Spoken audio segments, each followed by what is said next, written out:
বাজারে শীতকালীন সবজির ছড়াছড়ি। এই সময় সবজি দিয়ে ডাল না খেলে কি হয়? তাহলে সবজি দেওয়া ডাল কিভাবে বানাবেন একদম বিয়েবাড়ির স্বাদে?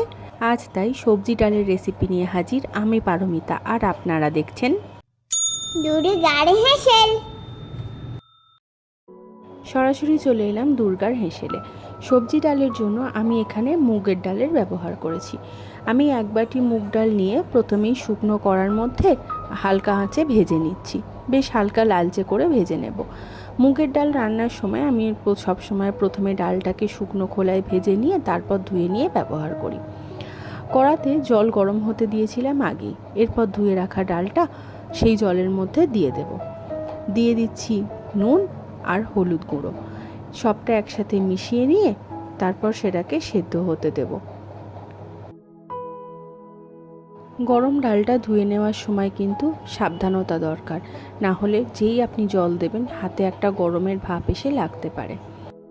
ডালটা যখন হালকা ফুট ধরবে সেই সময় ওপর থেকে একটা চাপা দিয়ে দেব। ডালের জন্য এখানে সবজিগুলো কেটে নিয়েছি বিনস, ফুলকপি, গাজর, মটরশুঁটি, টমেটো কিছু নিয়েছি কেটে, কাঁচা লঙ্কা নিয়েছি, ধনেপাতা নিয়েছি, আর নিয়েছি কাজু আর কিশমিশ। কাজু আর কিশমিশটা কিন্তু সম্পূর্ণ অপশনাল। ডালটা দেখে নিচ্ছি সেদ্ধ হয়েছে কিনা। এখানে ডালটা কিন্তু 70% মতো সেদ্ধ করে নেব, পুরোপুরি সিদ্ধ কিন্তু করছি না। ডালটা সিদ্ধ হয়েই গেছে 70% মতো। ডালটাকে একটা বাটিতে ঢেলে নিচ্ছি। কড়ার মধ্যে তেল দিয়ে গরম হতে দিচ্ছি। তেল গরম হয়ে গেলে প্রথমে ফুলকপিগুলোকে ভেজে নেব।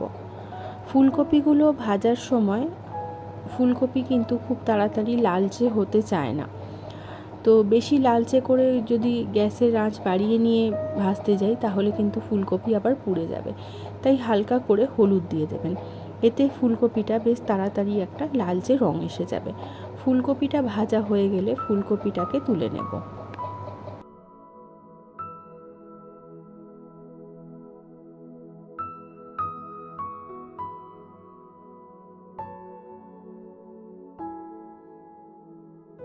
এরপর গাজরগুলো দিয়ে দিচ্ছি, তার সাথে কিন্তু বিনসগুলোও দিয়ে নেব। তো গাজর আর বিনস এগুলোকে ভালো করে ভেজে নেব। ভালো করে বলতে এখানে ভাজাটা কিন্তু একটু সাঁতলে নেওয়ার মতো তেলের মধ্যে, পুরোপুরি ভাজা কিন্তু নয়। মটরশুঁটিগুলো দিয়ে দেব। মটরশুঁটি দিয়ে কিন্তু বেশিক্ষণ ভাজা যাবে না, এগুলো এবছরের টাটকা মটরশুঁটি, ফ্রোজেন কিন্তু নয়। তাই এগুলো ফাটতে থাকবে, ফেটে ফেটে সব হাফ হয়ে যাবে, তাই হালকা একটু ভেজে নিয়েই তুলে নিতে হবে। কাজু আর কিশমিশগুলোকেও ভেজে নেব।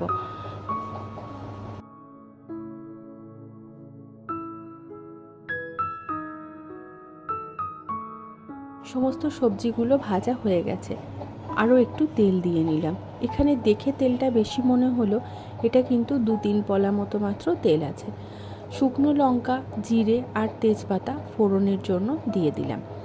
ফোড়ন থেকে যখন একটা হালকা ভাজা গন্ধ বেরোবে সেই সময় টমেটোটা দিয়ে দেব। এখানে আমি মাঝারি মাপের 2টো টমেটো ব্যবহার করেছি। টমেটোটা দেখবেন আমি অনেক রান্নাতেই তেলে আগে ভেজে নিই, তো এখানেও তাই করেছি। তেলের মধ্যে টমেটোটাকে হালকা একটু ভেজে নিয়েছি। তারপর দিয়ে নিলাম আদা বাটা, দিয়ে নিলাম ধনে গুঁড়ো, জিরে গুঁড়ো। সমস্ত মশলাটা একবার ভালো করে কষিয়ে নেব। মশলা থেকে যখন তেল ছেড়ে দিয়েছে সেই সময় দিয়ে নিলাম হলুদ গুঁড়ো। ডালের মধ্যে হলুদ ব্যবহার করেছিলাম, কপিতে একটু হলুদ ব্যবহার করেছিলাম, তাই হলুদ গুঁড়োর পরিমাণটা কিন্তু বুঝে দেবেন, বা অনেক জায়গাতে হলুদ গুঁড়ো ব্যবহার হলো। তো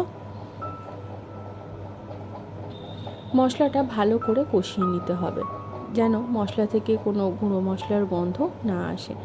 দিয়ে নিচ্ছি চিনি। সবজি ডালে আমাদের বাড়িতে একটু মিষ্টি খাওয়াটা হয়, এমনিতেও মুগ ডাল একটু মিষ্টি দেওয়া হয়, তো সেই কারণে আমি এখানে চিনিটা 2 চামচ মতো দিলাম। এরপর আপনি যেভাবে মনে করবেন নিজের স্বাদ মতো দেবেন। ডালটা দিয়ে নিলাম, আর ডালের বাটি ধুয়ে বেশ খানিকটা জল দিয়ে নিলাম। ভাজা সবজিগুলোকে দিয়ে দেব। এরপর যখন ফুটে উঠবে তখন ওপর থেকে একটা চাপা দিয়ে সেদ্ধ করতে দেব। কাঁচা লঙ্কাগুলো এই সময় দিয়ে দেব। এখানে আপনি কাঁচা লঙ্কা বাটাও ব্যবহার করতে পারেন, তবে আমাদের বাড়িতে কাঁচা লঙ্কা খাওয়ার প্রচলনটা একটু বেশি, তাই কাঁচা লঙ্কা দিয়ে দেওয়া হলো। তো তো এখানে সবটা সেদ্ধ হওয়ার ব্যাপার আছে, ডালটাও তো 70% মতো সেদ্ধ হয়েছিল। চাপা দিয়ে ফিরে এলাম মিনিট 10-15 পর। এই সময় কিন্তু ডালটা সেদ্ধ হয়েছে কিনা বা নুনটা ঠিক আছে কিনা সবটা একবার চেক করে নেবেন। সব কিছু যদি ঠিক থাকে তাহলে ওপর থেকে ধনেপাতা ছড়িয়ে দিচ্ছি, আর দিয়ে নেব গরম মশলা আর ঘি। ঘিটা গলে গেলে ওপর থেকে চাপা দিয়ে দেব, যাতে গরম মশলার গন্ধটা না উবে যায়, যাতে গরম মশলার গন্ধটা ভালোভাবে ছড়িয়ে যায় ডালের মধ্যে। গ্যাসটা চাপা দিয়ে 5টা মিনিট স্ট্যান্ডিং টাইমে রেখে দেব। সোজা চলে এলাম আমার লাঞ্চে। আজকে ভাতের সাথে ফুলকপির পপকর্ন আর ডাল, দুপুরের খাওয়া তো জাস্ট জমে গেল। আপনাদের কেমন লাগলো অবশ্যই জানাবেন। ভালো লাগলে চ্যানেলটাকে সাবস্ক্রাইব করে পাশে থাকবেন। কথা দিচ্ছি নিত্য নতুন রেসিপি নিয়ে রোজই হাজির হব।